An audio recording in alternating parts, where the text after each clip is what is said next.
Hello दोस्तों, ज़्यादातर यदि आप किसी हेल्थ एक्सपर्ट से भी पूछें कि बारिश के टाइम डायबिटिक लोगों की लाइफ में कुछ सिग्निफिकेंट चेंजेस आ सकते हैं, कुछ सिग्निफिकेंट हेल्थ प्रॉब्लम्स आ सकते हैं, कुछ विशेष सावधानियों की ज़रूरत पड़ सकती है, तो आपको बहुत वेग सा जवाब मिलेगा। कोई क्लियर कट गाइडलाइंस नहीं मिलेंगी।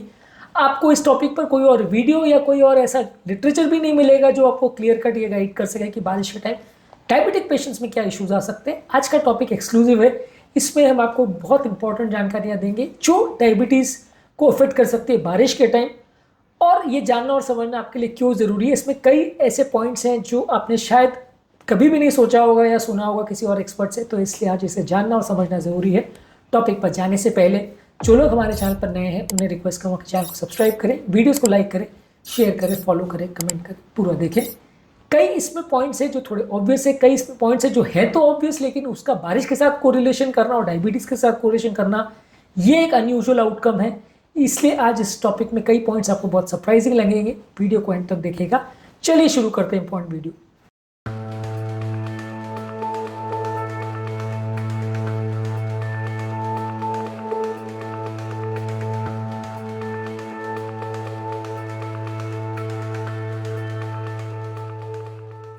सबसे पहला बारिश के टाइम होते हैं इन्फेक्शंस। ऐसा हम सभी जानते हैं कि बारिश के टाइम फंगस के इन्फेक्शन, बैक्टीरिया के इन्फेक्शन, स्किन के इन्फेक्शन ज़्यादा होते हैं, और क्योंकि डायबिटीज़ वाले लोगों की इम्यूनिटी कॉम्प्रोमाइज़ होती है इसलिए ये इन्फेक्शन ब्लड में ज़्यादा जल्दी स्प्रेड हो सकते हैं, आपको सेप्टिसीमिया में पहुंचा सकते हैं, जानलेवा भी हो सकते हैं और ठीक ना हो।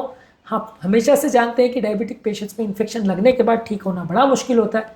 बारिश के टाइम ये एक बड़ा न्यूसेंस हो जाता है क्योंकि वातावरण में मौजूद कीटाणु ज़्यादा होते हैं, ज़्यादा डेंजरस होते हैं, ज़्यादा मक्खियाँ और मच्छर भी ज़्यादा देखने को मिलते हैं, ऑर्गेनिज्म भी ज़्यादा देखने को मिलते हैं। ये सारी चीज़ें डायबिटीज़ वाले पेशेंट में बारिश के टाइम एक इंक्रीज प्रॉब्लम लेके आती हैं। इसके अलावा रेस्पिरेटरी इन्फेक्शंस भी ज़्यादा देखने को मिलते हैं और डायबिटिक पेशेंट्स में ये ज़्यादा सिवियरिटी के हो सकते हैं। ज़्यादातर लोगों में जो सिंपल खांसी बुखार होता है वो डायबिटीज़ पेशेंट में क्योंकि इम्यूनिटी कॉम्प्रोमाइज़ होती है तो वो निमोनिया का रूप ले सकता है और उसे इग्नोर करना कई बार प्राणघातक भी हो सकता है। इसलिए इसको हम बारिश के टाइम इग्नोर ना करें और अपनी इम्यूनिटी पर वर्क करें, ज़रूरी है। बारिश के टाइम इम्यूनिटी के हिसाब से और हेल्थ रिलेटेड क्या क्या चीज़ों का आपको विशेष ध्यान रखना चाहिए, इस पर हमने सेपरेट वीडियो किया है। डायबिटिक पेशेंट के हिसाब से इसे ज़रूर चेकआउट करें।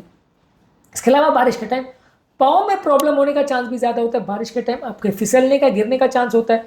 अब क्योंकि डायबिटिक पेशेंट में डायबिटिक न्यूरोपैथी होती है और उनके पाँव में जो कई बार सेंसेशंस होते हैं पता नहीं चलते हैं, कई बार वो बहुत जल्दी अपना बैलेंस खो देते हैं, गिर जाते हैं। इसलिए डायबिटिक फुट बारिश के टाइम अपने आप बिगड़ता बहुत जल्दी है और बहुत इजीली पाँव जब गीला होता है तो उसमें इन्फेक्शन लग सकता है, फंगस हो सकता है जो कई बार महीनों सालों तक भी ना ठीक हो, ऐसा हो सकता है। बारिश के टाइम आपके छोटे मोटे घाव में भी कीटाणु पड़ जाए, उसको एक विकराल रूप धारण कर दे और इन्फेक्शन अंदर तक पहुंच जाए, इसके भी चांस कई गुना ज़्यादा होते हैं। ये डायबिटिक पेशेंट्स का एक इंपॉर्टेंट इशू रहता है जो कि बारिश के टाइम बहुत ज़्यादा देखने को मिलता है। इस पर विशेष ध्यान देना आवश्यक है। इसके अलावा बारिश के टाइम ब्लड शुगर में भी सिग्निफिकेंट फ्लक्चुएशन देखने को मिलते हैं। बारिश के टाइम हमारे खाने पीने में बहुत ज़्यादा वेरिएशन हो जाता है। हम ज़्यादा चाय कॉफ़ी लेते हैं, ज़्यादा स्नैक्स, समोसे, कचौरी, पकौड़ी, इस टाइप की चीज़ें खाते हैं। इसके अलावा बहुत ज़्यादा रिफाइंड प्रोसेस्ड ग्रेन्स ज़्यादा लेते हैं, मैदे की बनी हुई चीज़ें ज़्यादा लेते हैं, एक्सरसाइज हमारी कम हो जाती है। ये सारी चीज़ों की वजह से आपका ओवरऑल डायबिटीज़ का कंट्रोल बिगड़ जाता है। जो लोग रेगुलर बेस पे एक्सरसाइज करते होते हैं और उससे उनको हेल्थ बेनिफिट्स मिल रहे होते हैं, ज़्यादातर आपने देखा होगा कि जो एरिया में हेवी रेनफॉल होता है वहाँ एक्सरसाइजेज पूरी बंद हो जाती है लोगों की। इंडोर एक्टिविटीज़ या इंडोर एक्सरसाइज करना बहुत ज़्यादा लोग नहीं करते हैं। 80-90% लोग की एक्सरसाइज बंद हो जाती है जिससे उनका डायबिटीज़ कंट्रोल भी बिगड़ता है और ओवरऑल हेल्थ भी बिगड़ता है। हार्ट अटैक और लकवे जैसी प्रॉब्लम्स का चांस भी कई गुना बढ़ जाता है। इसके अलावा बारिश के टाइम हाइड्रेशन के भी इश्यूज होते हैं। हालांकि आपको लगेगा कि जब वातावरण में इतना पानी है तो हमारे बॉडी में डिहाइड्रेशन कैसा हो सकता है, लेकिन एक इनडायरेक्ट कोरिलेशन है। जब वातावरण में ह्यूमिडिटी ज़्यादा होता है तो हमें प्यास कम लगती है और हमें प्यास कम लगती है तो हम पानी कम पीते हैं। हमें प्यास कम क्यों लगती है?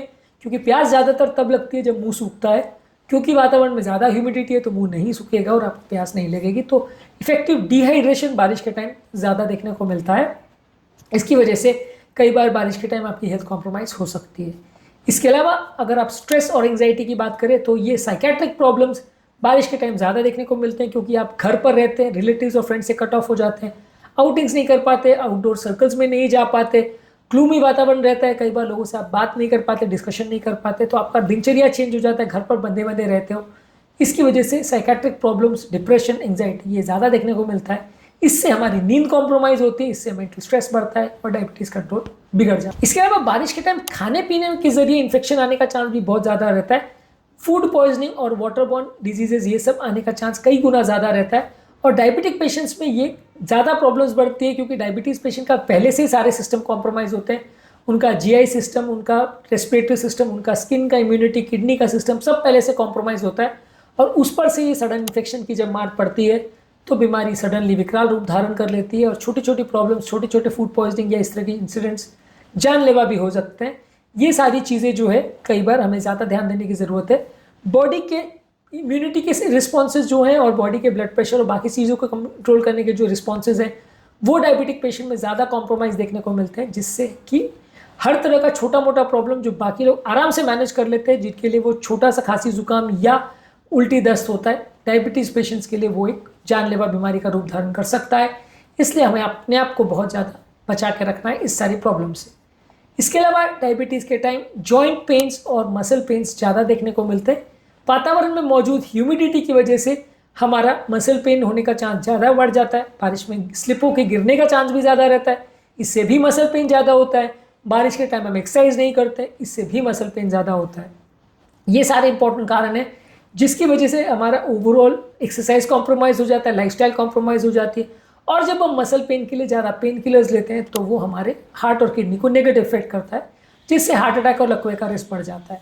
ये सारी ही प्रॉब्लम्स डायबिटीज़ वाले पेशेंट में और विकराल रूप धारण कर लेते हैं क्योंकि डायबिटिक पेशेंट में हार्ट अटैक आने का चांस पहले से ही 5 गुना ज़्यादा रहता है।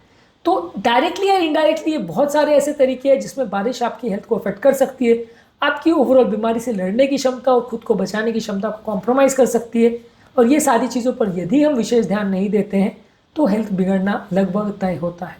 आज के टॉपिक में हमने बात करी कि बारिश का सीज़न डायबिटिक पेशेंट को किस तरह से अफेक्ट करता है और आई एम श्योर कि इसमें से बहुत सारे ऐसे पॉइंट्स होंगे जिनके बारे में आपने कभी भी नहीं सोचा होगा या किसी ने भी आपको कभी नहीं बताया होगा। हमारे चैनल की ये विशेषता है कि इस सारी चीज़ों को जिसके बारे में आपको कोई भी और चैनल या कोई भी और डॉक्टर या हेल्थ एक्सपर्ट नहीं बताता है वो हम आपको बताते हैं, इसलिए इस सबको देखना और इनको पूरी तरह से फॉलो करना ज़रूरी है। उम्मीद करूँगा कि आज के टॉपिक में कुछ नया जानने को मिला होगा। टॉपिक एंड करने से पहले जो लोग हमारे चैनल पर नए हैं उन्हें रिक्वेस्ट करूँगा कि चैनल को सब्सक्राइब करें, वीडियोज़ को लाइक करें, शेयर करें, फॉलो करें, कमेंट करें, पूरा दें।